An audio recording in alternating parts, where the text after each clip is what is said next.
النبي محمد رسول الله.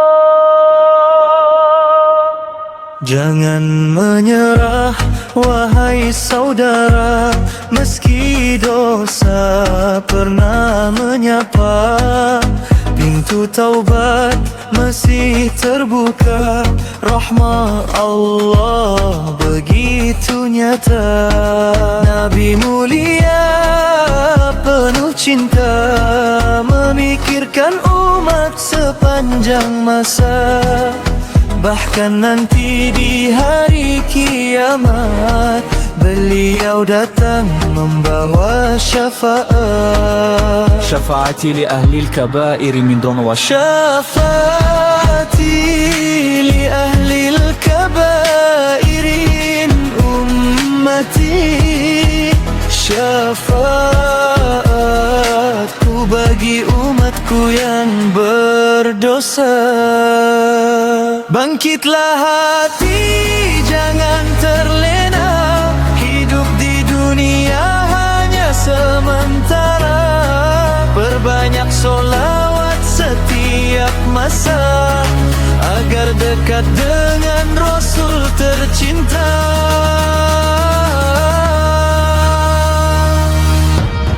Sallallahu ala Muhammad, cahaya hidup sepanjang zaman. Dengan syafaat Nabi Muhammad, hati gelap jadi bercahaya terang. La ilaha illallah, pegang erat sampai akhir hayat. Ikhlaskan hati karena Allah, semoga masuk dalam syafaat. Bukan yang paling banyak harta, bukan pula yang paling dipuja, namun hati yang penuh tauhid, itulah jalan menuju langit. Saat manusia dilanda takut, saat amal tak lagi cukup, ada Nabi memberi harapan bagi umat yang bertahankan iman. وأعطيت الشفاعة. Aku diberi keistimewaan syafaat. Mari bersolawat bersama, basahi lisan setiap masa. Muhammad, Muhammad, nama indah penghias jiwa.